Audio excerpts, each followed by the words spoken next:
এ কথা সত্যি যে আজকাল মাঝে মাঝে রিহার্সালে গিয়ে আটকে পড়েন জ্যোতি।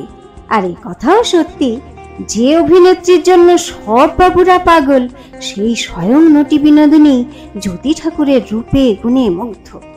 কিন্তু 8 বছরের পুরনো স্ত্রীর প্রতি জ্যোতির টান এখনো এতটুকু কমেনি।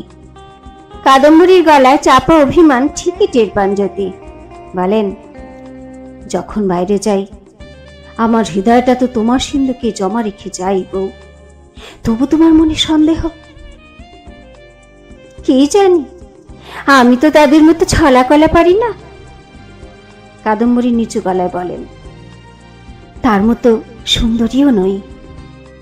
জ্ঞানদা তাকে ধমক দেন, সে কি নতুন বউ, তুমি এমন করে ঘরে আটকে দিতে চাও নতুনকে? ওর কত নাম যশ, কত ব্যস্ততা, না হয় 2-4 জন নটি মুগ্ধ হলো, তাতেই বাকি। মন ছোট করো না, তোমারও তো রূপমুগ্ধ কম দেখছি না। জ্ঞানদার গলায় অসন্তোষ চাপা থাকে না। ঘরের মধ্যে আবার যেন একটা ঠান্ডা লড়াই শুরু হয়ে গেছে দুই রূপসী মেধাবিনীর। জ্ঞানদার গায়ে লেপ্টে থাকা মিহি তাঁতের হলুদ চাঁদেরিতে ঝড়ের পূর্বাভাস, আর কাদম্বরীর খোলা চুল যেন কাল বৈশাখীর বিদ্যুৎ। জ্যোতি বোঝেন মেজ বৌঠান এখনো কাদম্বরীর উপর অপ্রসন্ন। তাকে ঘিরে এত প্রশংসা যেন ভালো চোখে দেখছেন না। কি যে করেন তিনি! এই দুই নারী তাঁর অতি প্রিয়, কিন্তু প্রথম দিন থেকেই যেন দুজন দুজনকে বিষ নজরে দেখেছেন।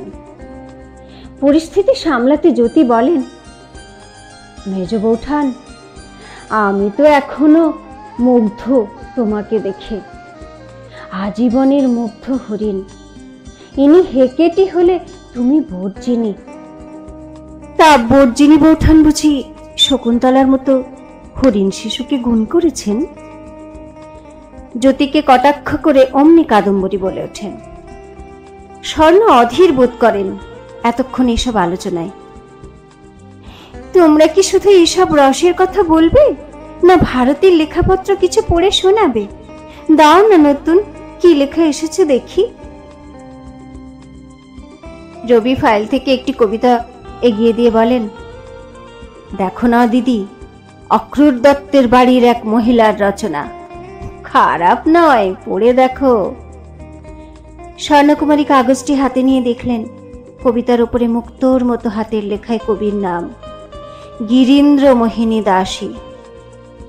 স্বর্ণ পড়তে থাকেন। তখনই এক দাসী ছুটতে ছুটতে ঘরে ঢুকে কাদম্বরীকে আড়ালে ডেকে নিয়ে কি সব ফিসফিস করে। কাদম্বরীও ছুটে বেরিয়ে যান তার সঙ্গে। কি হলো খোঁজ নিতে পেছনে জ্ঞানদাও গেলেন। নিচের মহলে তখন হইচই লেগে গেছে, রূপকুমারীকে পাওয়া যাচ্ছে না। কেউ বলছে সে মালিনীর সঙ্গে গেছে, আবার এক দারোয়ান নাকি তাকে ঘোড়ার গাড়িতে চেপে এক সাহেবের সঙ্গে চলে যেতে দেখেছে। একটি বালিকা দাসী সৌদামিনীর গায়ে অলিভ তেল মালিশ করে দিচ্ছে। তাকিয়া ঠেস দিয়ে চৌকিতে আতশোয়া হয়ে আরাম নিতে নিতে রাগে টং হয়ে কাদম্বরীকে বলছেন, আর নয়, এবার তোমার পুষ্যিকে তাড়াও, ফের এলে আর ঘরে ঢুকতে দেব না, এতদিন অনেক সহ্য করেছি, আর না। সামনে দাঁড়ানো কাদম্বরী মুখ গোঁজ করে বললেন, মা যাকে এত আদর করে পুষি নিয়েছিলেন, তাকে তাড়িয়ে দিলে যদি তোমার প্রাণের সুখ হয়, আমি আর কি বলবো বড় ঠাকুরজি। জ্ঞানদা নেমে এসে পরিস্থিতি দেখে সৌদামিনীর পক্ষ নেন। সত্যি নতুন বউ, আর একে ঘরে রাখা যায় না, বাড়ির মেয়েরা ভুল শিক্ষা পাবে। মা না হয় স্নেহের বশে আদর করে কাছে রেখেছিলেন, সে যদি এখন বেয়াড়া হয়ে যায়, নষ্ট হয়ে যায়, তাকে আর ঘরে রাখা যায় না। কাদম্বরী মানতে চান না। ভুল মনে হলে শেখানো যায়। তোমরা কে কতটা শেখানোর চেষ্টা করেছো বলো তো? আমি জানি ওর মনটা সরল। বিধিনিষেধের গণ্ডি পেরিয়ে মজা দেখতে গিয়ে অনেক ভুল করে ফেলে, কিন্তু অন্যায় জেনে করে না। তোমরা তো নিষ্ঠুরভাবে বিচার করলে মা স্বর্গ থেকেও কষ্ট পাবেন। মায়ের নাম করে তুমি কেন এই বেয়াড়াপনাকে প্রশ্রয় দিচ্ছ নতুন বউ? জ্ঞানদা ধমকান। আমাদের বাড়িতে কোনো মেয়ে কি কখনো এরকম কাজ করতে সাহস করত? নিজের পেটের মেয়ে হলে তুমি তার এমন বেয়াড়াপনার প্রশ্রয় দিতে? কাদম্বরীর চোখ জ্বালা করে। মেজ বৌঠান তাকে অযথা আঘাত করতে চাইছেন, কিন্তু তিনি ঠোঁট চেপে চুপ করে থাকেন। সৌদামিনীও কাদম্বরীর উপর রাগ করেন। আমাকে সংসারটা চালাতে হয় নতুন বউ, তুমি ওকে আগলে রেখে অশান্তি জিইয়ে রাখছো।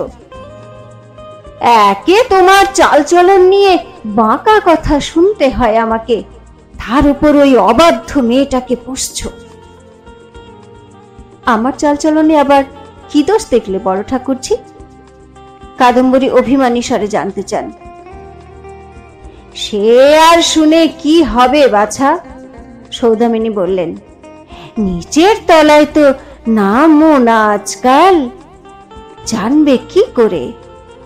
আঁচলে তেল হলুদের দাগ নিয়ে আমরা খেটে মরছি, আর তুমি সকালবেলা সেজে গুজে সাহিত্য চর্চা করছো। তাই বলছি, সংসারের ব্যাপারে তুমি আর নাক গলাতে এসো না। কোন কাজটা করিনি ঠাকুরজি? এবার কেঁদে ফেললেন কাদম্বরী। আমাকে এত কথা শোনাচ্ছ কেন? রূপা তোমাদের চক্ষুশূল না আমি? সৌদামিনীর দিকে তাকিয়ে তিনি মনে মনে ভাবেন, আর তুমি বা কম কিসে? চৌকিতে বসে গায়ে তেল মাখাচ্ছ আর হুকুম চালাচ্ছ। বালাই ষাট।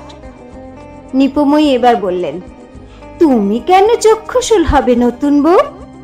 কিন্তু সংসারে থাকতে গেলে সংসারের নিয়ম একটু মানতে হয়, না হলে কথা ওঠে। কি নিয়ম মানিনি? কাদম্বরী জানতে চান। তার মনে হয় সবাই যেন একযোগে পেছনে লেগেছে, কেউ কি তার হয়ে বলার নেই? শরৎ কুমারীর রূপটান এতক্ষণে শুকিয়ে গেছে, গা থেকে ঘষে ঘষে সরময়দা তুলছিলেন। এখন বললেন, ছাড়ো তো ওসব, ওর বাচ্চা হয়নি, বেচারা নিজের মতো সাহিত্য নিয়ে, বাগান নিয়ে, রূপা আর উর্মিলাকে নিয়ে মেতে আছে, থাকতে দাও না। না, আমি আর জানতে চাই, দোহাই তোমাদের। শরতের সহানুভূতি পেয়ে কাদম্বরী তার পাশে বসে পড়ে বলেন, আমার বিরুদ্ধে যা যা মনে আছে বলো। জ্ঞানদার এতক্ষণে মনে হচ্ছে একটু বেশি আক্রমণ করা হয়ে যাচ্ছে কাদম্বরীকে। তিনি সান্ত্বনা দিতে চান।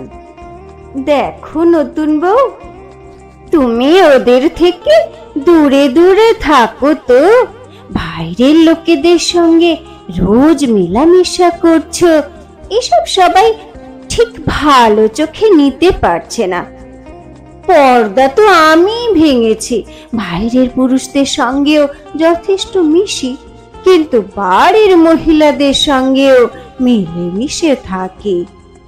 কাদম্বরী বলেন, আমি মিশি না, এটা ঠিক কথা না মেজদি। ওরাই বরং আমাকে দূরে রাখে, কেন সেটাই বুঝি না আমি। সেজন্য নিজেকে গুটিয়ে নিয়েছি তেতলার ঘরে, সেখানেই নিজের জগৎ রচনা করেছি। বোঠান, তুমি একটু ষষ্ঠী ঠাকুরনের পুজো দাও না।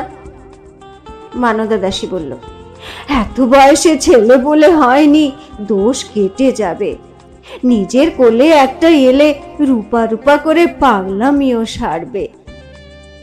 কাদম্বরী ফুপিয়ে কাঁদতে শুরু করলেন। তার ভেতরের কষ্টটাকে হঠাৎ এরা সবাই মিলে যেন উলঙ্গ করে দিয়েছে।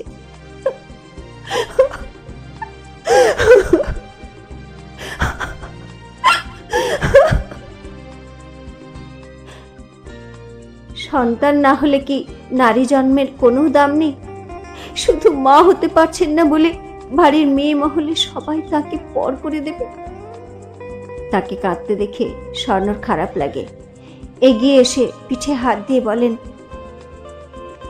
তুমি তো অনেক সৌভাগ্য পেয়েছ, না হয় সন্তান হয়নি, কাঁদছ কেন? নিপময়ী বললেন, হ্যাঁ, আমাদের তো কখনো স্বামীর সঙ্গে ঘোড়ায় চেপে ময়দানে হাওয়া খাবার সৌভাগ্য হয়নি, আর ভক্ত পরিবৃত হয়ে গান কবিতা শোনাও হয়নি। কাঁদতে হয়তো আমরা কাঁদবো, তুমি কেন? বিরক্ত হয়ে স্বর্ণ বললেন, আহ, সে যে বৌঠান, শুধু মধু নতুন বৌঠানকে ঠেস দিচ্ছ কেন? তুমি যা করনি অন্য কেউ সেটা করতে পারবে না তা তো হয় না। সেজ দাদা যখন তোমাকে ওস্তাদের কাছে গানের তালিম দেওয়ালেন তখনও অনেকে ভুরো কুচকে ছিল, তাতে কি তুমি থেমে গেছো? তোমার মেয়েদের যে অন্যদের সঙ্গে মিশতে দাও না, আলাদা করে গান শেখাচ্ছ, পড়াচ্ছ, তাতে কি আমরা আপত্তি করেছি? বাবা মশাই আমাদের সবাইকে নিজের মতো করে জীবন গড়ে নিতে দিয়েছেন, তাতে তুমি আমি কেন আপত্তি জানাবো? শরৎ কুমারীও অশ্রুময়ী কাদম্বরীকে জড়িয়ে ধরে বললেন, সত্যি বাপু, নতুন দাদার আদরের বউটাকে কাঁদাচ্ছ কেন তোমরা? জ্ঞানদার অবশ্য এই কান্না ন্যাকামি মনে হয়।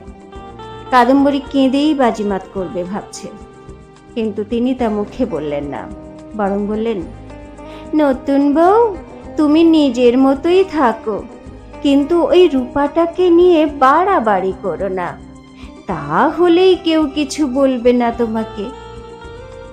কাদম্বরী কান্না থামিয়ে হঠাৎ ফুঁসে ওঠেন, আমার যা হয় হোক মেজদি, কিন্তু প্রাণ থাকতে আমি ওই অসহায় নিরপরাধ মেয়েটাকে তোমাদের ক্রোধানলে বলি হতে দেব না।